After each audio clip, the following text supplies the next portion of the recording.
Joining me online from Johannesburg is Professor Angela Mathee from the South African Medical Research Council. Angela, thanks for your time. We've seen in this insert that tailings dams can become more dangerous if we see more floods. Why is that and how does it work? Tailings dams independently do pose hazards to health, especially particulate matter, air pollution, especially the very small particles, and then all the metals that they contain.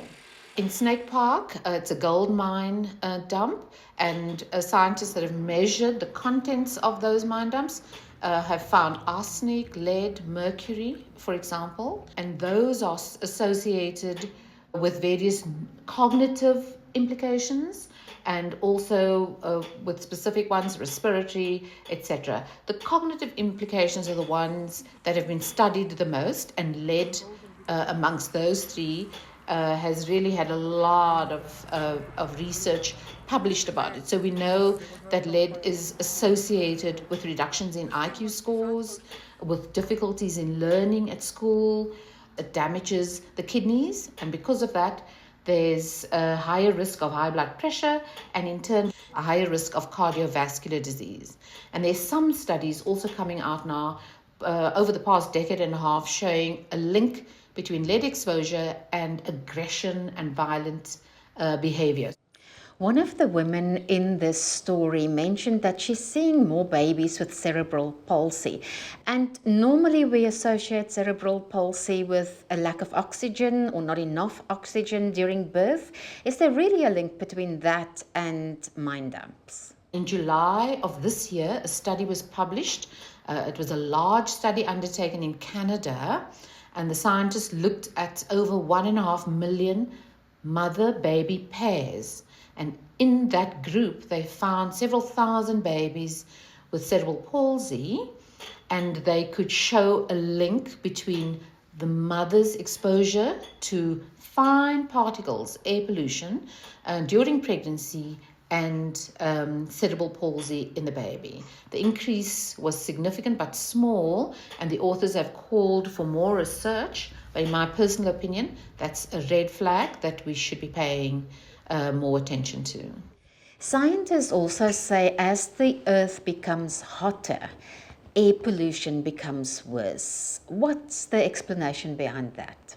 So I always think of it as the evidence from studies in Europe, where they show that air pollution is associated with a 5% increase in death rate, high levels of air pollution, especially those fine particles. And independently, heat waves, they are associated with a 6% increase in death rates.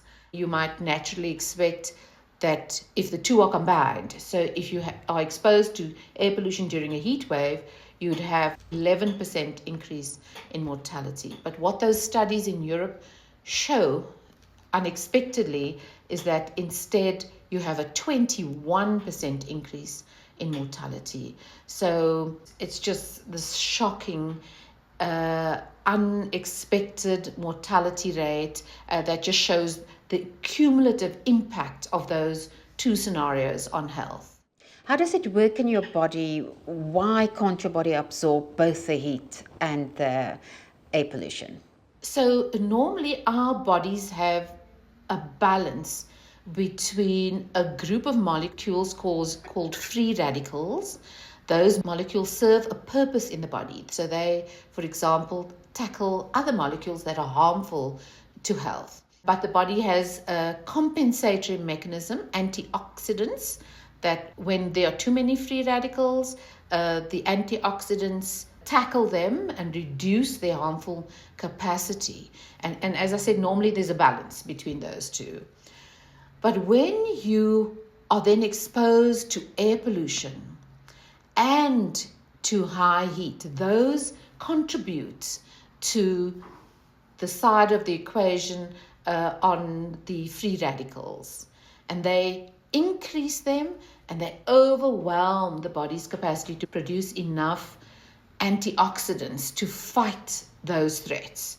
Angela, what should we put in place to fix these things?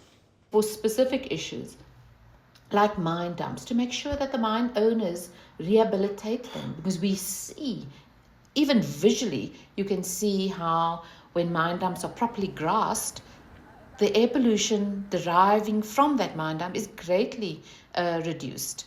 We're living in a new era with new threats, and so we need new standards, and we need new approaches to the protection of public health.